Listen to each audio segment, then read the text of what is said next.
Maths முடிச்சுட்டு சின்ன லெவல்ல வந்தேன், லோயர் லெவல் போலீஸ் வந்தேன். எனக்கு அப்ப எஸ்ஐ செலக்ஷன் தெரியாது, குரூப் ஒன் தெரியாது, யூபிஎஸ்சி தெரியாது. பிளஸ் டூ படிச்சவங்க 87 எஸ்ஐ ஆனாங்க. பிஎஸ்சி படிச்சனா 84 போலீஸ். எவ்வளவு நல்லது, கிராமத்து பையன்.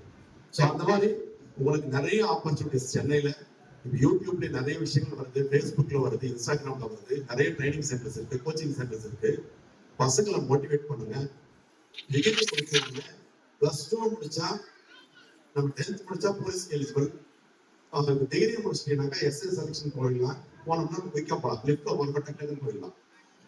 லோயர் லெவல் படியிலே வர மாதிரி வரும், 2 மாடி போதும், முடிச்சு மட்டும் டைம் ஆயிடும். ஸோ அதனால அட்லீஸ்ட் நம்ம இன்னும் கொஞ்சம் வேகமா போனோம்னு சொன்னா குரூப் ஒன் டைரக்ட் டிஎஸ்பி எழுதலாம், கலெக்டர் ஆகலாம், டிஎஸ்பி ஆகலாம்.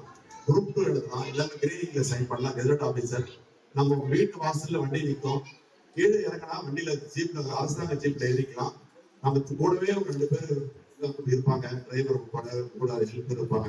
நம்ம என்ன வேணுமோ கூடவே இருப்பாங்க. அதே மாதிரி வீட்டுல வந்து இறக்கிட்டு போவாங்க. இல்லைன்னா நம்ம சின்ன சரியா படிக்கணும்னா சின்ன வேலைக்கு போய் பஸ்ல கிரௌண்ட்ல குடிச்சுக்கிட்டு அவங்க கொடுக்குற கம்மியான சம்பளத்துக்கு பாதி வந்து டிரான்ஸ்போர்டேஷனுக்கு மீன் செலவு போயிடும். அதனால படிக்கிறது படிக்கணும், கஷ்டப்பட்டு உள்வாங்கி நல்லா படிக்க வச்சுங்க, கைட் படுத்தலாம். அதே மாதிரி யூபிஎஸ்சி இருக்கு, ஒரு 1 லட்சம் 1.5 லட்சத்துக்கு கோச்சிங் சென்டர்ஸ் இருக்கு.